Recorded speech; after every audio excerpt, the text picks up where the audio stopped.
ओम शांति। आज मीठे मीठे श्री बाबा ब्रह्मा के तन द्वारा कहते हैं, मीठे मीठे बच्चे, बाबा कहते हैं मैंने तुम बच्चों को सृष्टि के आदि मध्य अंत का ज्ञान दिया है ना। मैं आत्मा हूँ, परम धाम की रहने वाली। अब परम धाम से मैं नीचे कब आई, ये बाबा ने हमें ज्ञान दिया है ना। क्योंकि सृष्टि का आदि था सत्य त्रेता। जब द्वापर युग शुरू होता है तो मत्स्य का समय शुरू हो जाता है। अब सृष्टि का अंत है तो बाबा कहते हैं अब कलयुग अंत सत्य के आदि के बीच संगम युग का समय चल रहा है ना। मतलब कलयुग का अंत सत्य की आदि होने वाली है, इसको कहा जाता है अंत का समय। तो परमात्मा ने हमें ये चक्कर का ज्ञान अभी क्यों दिया। बाबा कहते हैं मैं इसी समय पर आकर तुम्हें पूरे चक्कर का ज्ञान देता हूँ। क्योंकि देखो अभी जब चक्कर का एंड है तो हम एकदम, जब हम स्वास्तिक बनाते हैं तो 4 होते हैं ना, सत्य त्रेता द्वापर कलयुग, तो ऊपर टॉप पे खड़े होंगे तभी तो हमें सब नजर आएगा। अब सत्युग में भी हम टॉप पे होते हैं शुरू में तो, लेकिन बाबा हमें सत्युग में ये ज्ञान नहीं देते क्योंकि ज्ञान की दरकार अंत में होती है ना। अगर बाबा हमें सत्युग में ये ज्ञान दे देते कि आप भी सत्युग हो, फिर त्रेता होगा, फिर द्वापर होगा, फिर कलयुग होगा, आप ऐसे ऐसे चक्कर लगाओगे तो चक्कर लगाने का मतलब खुशी गायब हो जाती ना कि अरे हम फिर से कलयुग में जाएंगे, फिर से नर्क में जाएंगे। तो बाबा कहते हैं मैं कलयुग के अंत में आकर तुम्हें पूरे चक्कर का ज्ञान देता हूँ, बीच में नहीं आता, न ही आदि में आता हूँ न ही मध्य में आता हूँ, मैं अंत में आकर पूरे चक्कर का ज्ञान देता हूँ। क्योंकि इसी समय मनुष्य आत्मा ज्यादा मूंझे हुए होते हैं ना। देखो आज किसी के जीवन में क्या चल रहा है, किसी के जीवन में क्या चल रहा है। कई बच्चे पैदा होते हैं तो बच्चे भी बीमार, कभी कभी शरीर भी छोड़ देते हैं, कभी कभी गर्भ में अपना हिसाब किताब मृत्यु करके आत्मा चली जाती है। नहीं, आज शादी हुई, कल कुछ गड़बड़ हुई तो प्रॉब्लम। तो लोग हर एक चीज कर तो रहे हैं, लेकिन इस समय सबको ये जानना बहुत जरूरी है कि ये हमारा पहला जन्म नहीं है। जब हमें ये सबको समझ में आ जाएगा ना कि भाई हम जो आज हैं वो हमारा पहला जन्म नहीं है, हमने पहले भी जन्म ले चुके हैं, तो उसका हिसाब किताब अभी मुझे आत्मा में है। तो कभी भी मुझे कोई कुछ बोलता है, कुछ मेरे साथ बुरा भला करता है या मुझे कोई बीमारी होती है तो मेरे मन में ऐसे प्रश्न ना आए कि भाई फलाने ने मुझे ऐसा क्यों बोला, मैं उससे बड़ी हूँ, उसको मेरा रिगार्ड करना चाहिए। फलाने को ऐसे मुझे ऐसे कड़वे शब्द क्यों बोले, मेरी कोई इज्जत नहीं है क्या, मेरा कोई मान नहीं है क्या, मेरे बेटे को ऐसा क्यों हो गया, मुझे ऐसी बीमारी क्यों है, मैं तो अभी अभी शादी करके आई हूँ, मुझे क्या पता, मुझे क्यों इतना ऐसा वैसा बोल रहे हो, मार रहे हो, ऐसे कर रहे हो। तो ये सारे जो प्रश्न होते हैं ना जीवन में, और भी कई प्रश्न होते हैं जब हम मूंझ जाते हैं ये क्या हो रहा है। कभी कभी जीवन में किसी किसी के नया नया दुख आता है ना तो वो मूंझ ही जाता है कि मेरे साथ कैसा हो गया ये। अरे तुम तो आत्मा हो ना, तुमने पहले भी तो जन्म लिए है ना, तो बस हमारे पाप कर्मों का भुगतान आ गया, इस समय आ गया तो आगे क्या करूं। किसी किसी का बचपन में ही आ जाता है, किसी का गर्भ में ही आ जाता है। भाई गर्भ में जिनके पास भी जन्म लेना होता है ना, उस माँ बाप से हिसाब किताब चुप्तू करके वो आत्मा चली जाती है दूसरा जन्म लेने। तो बाबा कहते इसी ऐसे समय पे मुझे बच्चों को त्रिकालदर्शी बनाना होता है, तो तीनों कालों का ज्ञान देना होता है कि हो तुम असल में परम धाम की रहने वाली, लेकिन तुम ही आत्मा सत्युग में 8 जन्म लेके आई हो, त्रेता में 12, द्वापर में 21, कलयुग में तुमने 42 जन्म लिया। अब तुमने मुझे पहचाना है तो ये नया जन्म हो गया तुम्हारा। सोचो, चलो सत्य त्रेता में तो हमने बुरे कर्म नहीं किए, द्वापर कलयुग में तो हमने विकारों की वश एक दूसरे से बुरा कर्म किया है ना। द्वापर कलयुग में अगर लोगों ने भगवान की ग्लानि करी, देवी देवताओं की ग्लानि करी ना, अच्छे से गा गा के ग्लानि करी, तो उसका पाप का बोझा तो अभी चुकता करना पड़ेगा ना। आज लोग कहते हैं ना, देखो वो मेरी ऐसी ग्लानि कर रहे थे और बहुत हंस रहे थे, मेरे साथ ऐसा बुरा हो रहा था और बहुत हंस भी रहे थे और मेरी ऐसी मजाक उड़ा रहे थे। तो आप जो देवी देवताओं की बड़े हंस के खुशियों की ग्लानि करते हो, तो उस समय आपको नहीं लगता है? तो उस समय भी हमें लगना चाहिए ना कि हमने देवी देवताओं की इतनी खुश होके नाच डांस कर कर के कृष्ण की ग्लानि करते हो, राम की सीता चुराई उस पे ऐसे करते हो, तो आपकी किसी ने ग्लानि कर दी और हंस दिया, आपका मजाक उड़ा दिया, तो इसमें क्या? ये भी हिसाब किताब चुकता होता है हमारा। तो बाबा हमें ये सब क्यों बातें बता रहे हैं कि हमें अब कभी मूंझना नहीं चाहिए कि भाई मेरे साथ ऐसा क्यों हो रहा है। कभी कभी कोई बड़े घर के लोग होते हैं ना, और कोई ऐसा काम हो जाता है तो कहते हैं अरे हमारी तो इज्जत ही चली गई, मेरे फलाने बेटे या बेटी ने ऐसा किया। अरे वो आत्मा आपके घर में आई इसीलिए आपकी ऐसा काम करने, ताकि आपको ऐसा फील हो, क्योंकि आपने भी किसी जन्म में उसकी ऐसा फील उसको कराया। अगर आप उसके फादर हो और आपकी इज्जत चली गई, आपको बहुत इंसल्ट लग रहा है, आपको बहुत बुरा लग रहा है, तो आपने भी पिछले किसी जन्म में उसका बेटा या बेटी बन के ऐसा ही काम किया होगा। वो आत्मा जो इस जन्म में आपका बेटा बेटी है, वो आपका उस जन्म में बाप होगा या माँ होगी, तो उनको भी ऐसा इंसल्ट फील हुआ होगा। तो हिसाब किताब चुकता हो गया ना। अगर मैं आत्मा हूँ और मेरे घर में रहने वाली भी सभी आत्माएं हैं ना, अगर किसी मनुष्य आत्मा की बुद्धि में बैठ गया ना, तो वो कभी भी मूंझेगा नहीं कि मेरा बेटी, मेरी बहू, मेरा पति, मेरी पत्नी, मेरा फलाना फलाना ने ऐसा क्यों किया, मेरे साथ ऐसा क्यों किया। इस मूंझ में वो आएगा ही नहीं, सदा ही मौज का अनुभव करेगा। जब किसी का हिसाब, आपने किसी से पैसे लिए उधार में या कोई चीज ली, आपने रिटर्न कर दी, तो आप हल्के हो जाते हो ना कि भाई बहुत दिनों से मेरे को मन में भारी था, मैंने फलाने से ये चीज ली थी, फलाने से ये किया था, अब जाके मुझे थोड़ा हल्का लग रहा है कि हाँ मैंने उनको सब दे दिया। तो बाबा कहते हैं ऐसे ही अगर आपको ये समझ में आ गया ना कि आज जो मेरा मेरा जिन्हें हम कह रहे हैं ना, इन्हीं आत्माओं के साथ ही मेरा हिसाब किताब है, और हम सब आत्मा इधर एक दूसरे से हिसाब किताब चुकता करने के लिए ही एक घर में है। मेरा बेटा, मेरी पत्नी, मेरा पति नहीं है, ये हम सब आत्माएं हैं जो अभी इस घर में एक दूसरे से हिसाब किताब चुकता कर रहे हैं। अच्छा है या बुरा, तो हमें बस ये थोड़ा सा अंदर स्मृति में रखना है। सारा दिन इसको नहीं सोचना है, थोड़ा सा स्मृति में रखना है, ताकि अगर कोई ऐसी बात हो तो हमें बोझ नहीं हो, हमें दुख नहीं हो, हमें परेशानी नहीं हो, और हम भी उनको आत्मिक स्वरूप में देखकर उन आत्माओं की मदद कर सके, उन आत्माओं के ऊपर उनको भी मदद करके उनकी भी हेल्प कर सके, उनसे घृणा नफरत न करें। आज अगर आपके किसी भी घर में आपका किसी से कोई हिसाब किताब है, तो कैसे हो जाता है ना, घर में एक दूसरे की शक्ल भी नहीं देखते, मतलब एक ही घर में रहते हुए भी एक दूसरे की शक्ल देखना भी पसंद नहीं करते।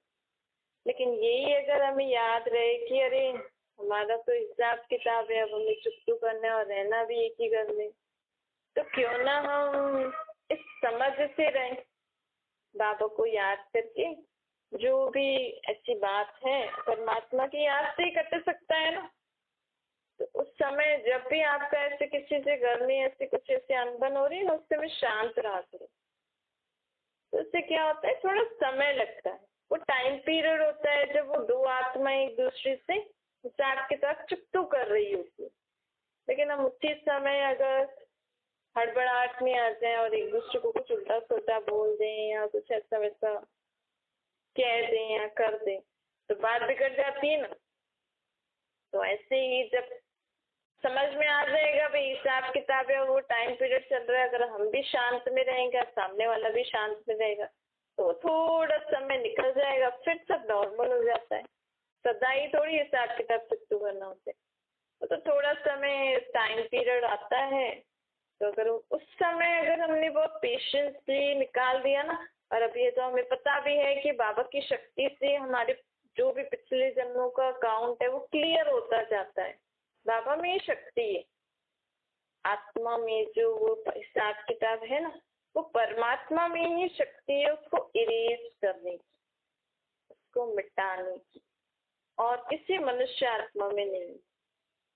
ऐसे कभी कुछ होता है ना तो लोग पंडितों को दिखाते हैं, कोई पूजा कराते हैं, भाई इन दोनों की नहीं बन रही, इनकी कुंडली देखो, ये करो वो करो, कितना खर्चा करते हैं, ये अंगूठी पहनो ये अंगूठी पहनो, पता नहीं कहाँ कहाँ क्या क्या करेगी। ये वेस्ट ऑफ टाइम है, क्योंकि अब हमें बाबा ने समझ ही, ज्ञान ही बाबा हमें इसीलिए दे रहे हैं ना कि बच्चे समझो, तुम ही आत्मा कितने जन्म लेके आई हो, तुम ही आत्माओं की एक दूसरे की हिसाब किताब है। आत्मा पे जो लेप शेप चढ़ा है उसको खत्म करने की शक्ति मेरे पास ही है। और विधि क्या है? अपने को आत्मा समझो और मुझे निराकार रूप में याद करो, बजाय आप अनबन में आओ कि फलाना मुझे ऐसा बोल रहा है, इसने ऐसा क्यों किया, हम आलतू फालतू सोचे बोले, इससे जो हमें तरीका बताए वो यूज करके खत्म करे ना बात को। और जितना बाबा की याद में रहकर हम आगे बढ़ेंगे ना तो वो हिसाब किताब जल्दी खत्म हो जाता है। समझो 1 महीने का हिसाब किताब ना, अगर हमारी अच्छी याद होगी तो 1 दिन में भी खत्म हो सकता है। और अगर आप अभी से याद करते रहोगे ना तो आने वाला जो हिसाब किताब है ना वो कट भी जाएगा, आएगा और चला जाएगा 1 सेकंड में।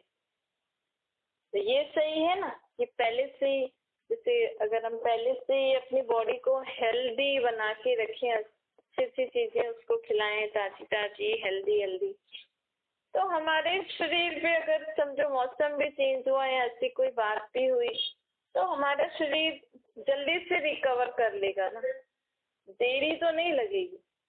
वैसे ही बाबा को अगर हम सदा याद करते रहेंगे तो आने वाले कोई भी हिसाब किताब किसी भी आत्मा के साथ अगर हमारा वो आ जाए, लेकिन हमारी आत्मा पहले से ही बाबा की शक्तियों से भरपूर है, पहले से ही शक्तिशाली है, स्वच्छ है, तो वो आएगा जिससे तो सिर्फ बाय कर लो कि हाँ बाय हो गया, निकल गया, साइड सीन की तरफ चला जाएगा। तो बाबा कहते हैं अब किसी भी परिस्थिति में मूंझो नहीं। आपने ऐसे हर 5000 साल में हम ये पाठ बजाते हैं। आज जो आपकी लाइफ है ना, ये 5000 साल पहले भी ऐसी थी, 5000 साल बाद में भी ऐसी ही होगी, क्योंकि ये सिर्फ कैसेट रिपीट हो रही है ना, ये कुछ नया नहीं खेल है, रिपीट ही हो रहा है। पर ऐसे भी नहीं कि रिपीट ही हो रहा है, जो लिखा होगा वो होगा। हमें अपना पार्ट अच्छे से प्ले करना है, प्लानिंग करनी है, इम्प्लीमेंट करना है, और जो भी आप अपना जीवन जीते हो वो वैसा करना है। लेकिन अगर कुछ नहीं हुआ, अगर कुछ ऐसी वैसी बात हो गई तो उसमें दुखी परेशान नहीं हो उसके लिए आप ड्रामा का ये जो ज्ञान है ये यूज कर सकते हैं। अरे 5000 साल पहले भी ऐसा हुआ था, अब भी हो गया, इसमें क्या नई बात है, चलो आगे चलते हैं। तो बाबा का ज्ञान समय समय पर कैसा यूज करना है ये भी हमें आना चाहिए। तो बाबा अब हमें कहते हैं कि अब त्रिकालदर्शी स्थिति पे स्थित हो जाओ, मतलब तीनों कालों को जान गए ना हम, हमारा पास्ट भी हमें पता है, प्रेजेंट भी पता है, फ्यूचर भी पता है। अभी फ्यूचर हमारा वापस से सत्य की दुनिया में आने वाला है, तो उस दुनिया के लिए बाबा हमें अभी से हमारा हिसाब किताब चुकतू करा रहे हैं। देखो जब ईयर एंड होता है ना, चाहे बिजनेस में भी कोई ना कोई ऐसा दिन होता है जब पुराना खाता सब कुछ, कोई जनवरी से करता है, कोई मार्च से करता है, कोई दिवाली पे करता है, सबका अपना अपना रूल होता है, शायद हर धर्म में अपना अपना हो। तो बाबा कहते हैं जैसे आप अपना पुराना खाता चुकतू मतलब जो भी है सब क्लियर कर लेते हो ना, हाँ आज से नया खाता शुरू कर रहे हैं।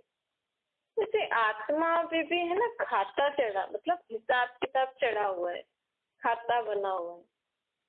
हमने द्वापर युग से जो भी एक दूसरे से हिसाब किताब बनाए हैं ना, आपने किसी को गाली दी, किसी ने आपको गाली दी, तो ये भी आपकी आत्मा में लिखा हुआ है कि हाँ इस समय पे फलानी आत्मा ने फलानी आत्मा को गाली दी। ये आपकी आत्मा में लिखा हुआ है।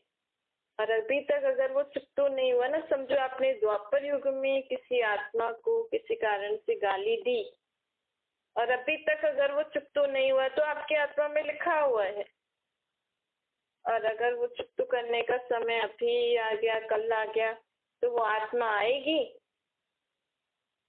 जबरदस्ती कोई बात हो जाएगी, जबरदस्ती कोई बात हो जाएगी और वो आत्मा सेम आपको गाली दे के चली जाएगी। फिर आप क्या करोगे? फलाने ने मुझे गाली दे दी, मैं अच्छी, समझो आज आप बहुत अच्छी पोस्ट पे हो, आप बहुत अच्छे पोजीशन पे हो और बहुत अच्छे, आपका नेचर, कैरेक्टर, पर्सनालिटी बहुत अच्छी है, लेकिन आपकी आत्मा में लिखा हुआ है ना आपने किसी जन्म में उसको गाली दी, तो वो आत्मा आपके पास आएगी ना, ये नहीं देखेगी कि आप अब इस समय आप कौन हो। उस आत्मा के उसमें भी लिखा हुआ है, आपकी आत्मा में भी लिखा हुआ है, और वो टाइम आ गया तो वो आपको किसी न किसी कारण से गाली देके चली जाएगी। फिर आप बोलोगे मैं इतनी बड़ी, इतनी अच्छी, मुझे कैसे गाली दे सकते हैं, ऐसे वैसे। और अगर हमें ये बाबा का ज्ञान होगा कि अरे मेरा हिसाब किताब का हो गया, तो वहां पे फुल स्टॉप लग जाएगा। फिर हम मूंझेंगे नहीं और ही हम क्या हो जाएंगे, मौज में रहेंगे कि अच्छा मेरा हिसाब किताब चुकता हो गया, प्रेजेंट में जो भी हूँ मैं, मुझे क्या पता पिछले जन्मों में मैंने क्या किया। और इसको हम कट भी कर सकते हैं। अगर आप रोज बाबा को याद करते रहोगे ना, तो बाबा की याद की शक्ति से हमारी, हमने जिनको भी गाली दी ना, वो इरेज भी हो सकता है।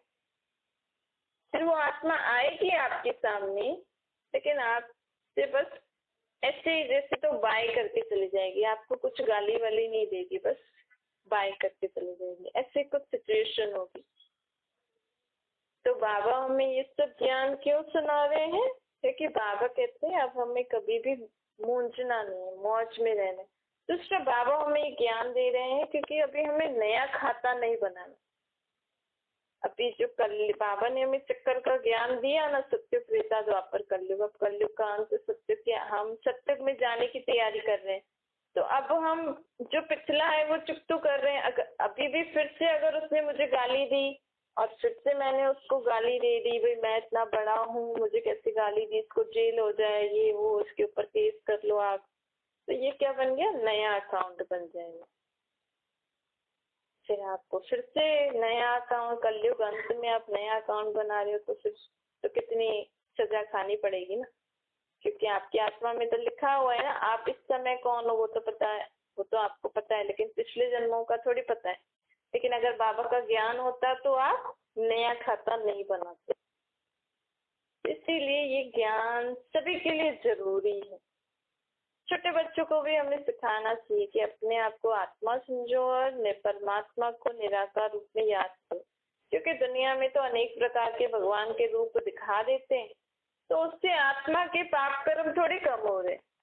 और बच्चों को ही कोई बीमारी हो जाती है तो कितना माँ बाप परेशान हो जाते हैं, कहते हैं अभी तो ये बच्चा ही है, बचपन में इसको इतनी बड़ी बीमारी हो गई। आपने तो शरीर दिया ना, पिछले जन्मों का खाता कहाँ जाए?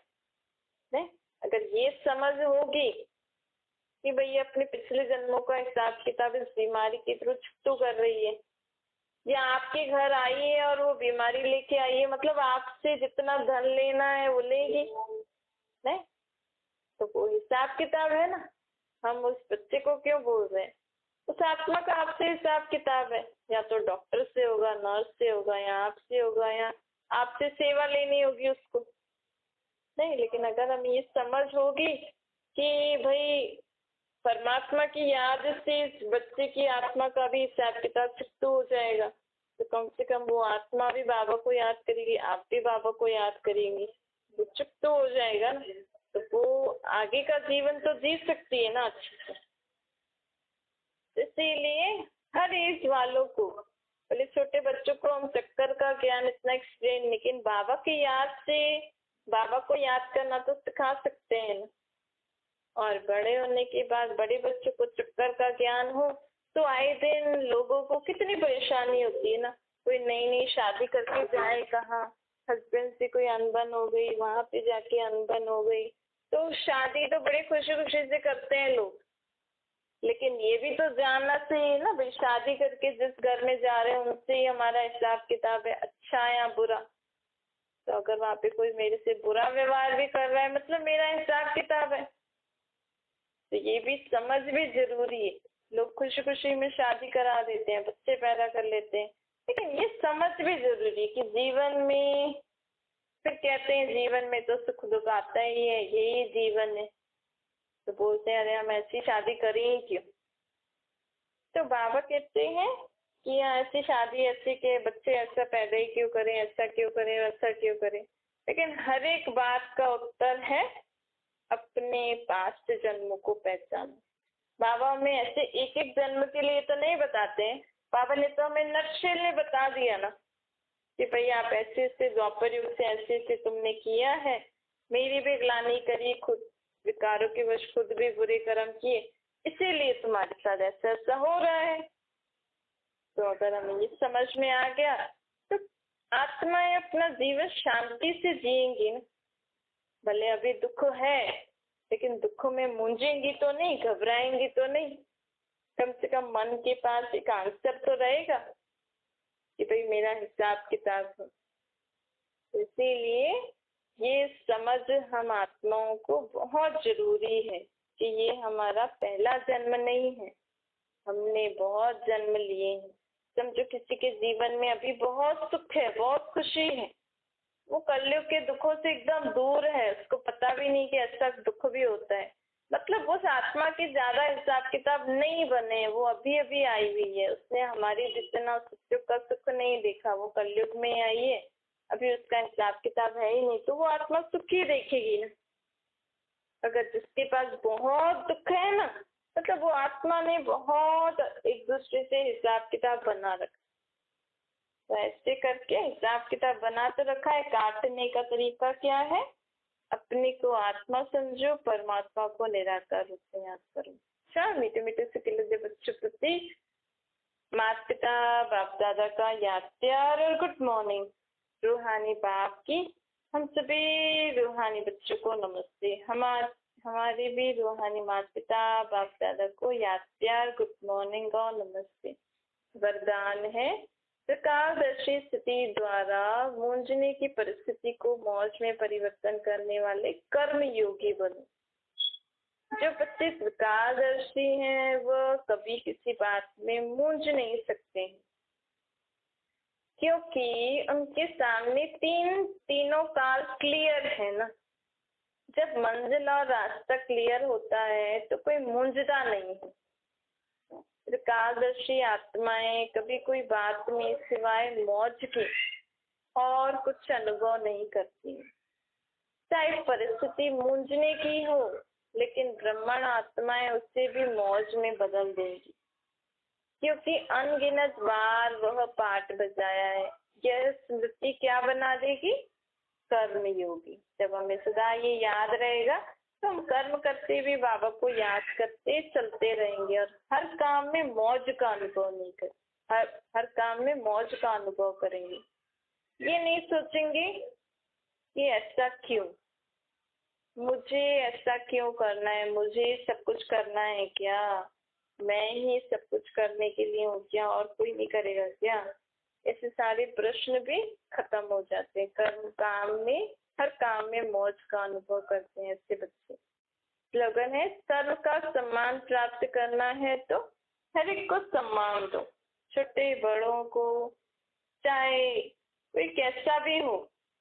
समझो किसी में बहुत बुराइयां भी है ना, बाबा कहते हैं बुराइयां देखते हो, समझो दिख भी जाती है ना, मन में नहीं रखो, मन में सदा क्या याद रखो कि ये भी शुद्ध आत्मा है, ये सब भी अच्छी आत्माएं हैं, मेरा भाई है। बोले आपको कचरा दिख रहा है, लेकिन कचरे को ना देख, मन में सदा ये याद रखो, ये भी अच्छी आत्मा है। तो हमेशा हम सबको सम्मान देंगे, तो सम्मान दो तो ऑटोमेटिकली सम्मान मिलेगा।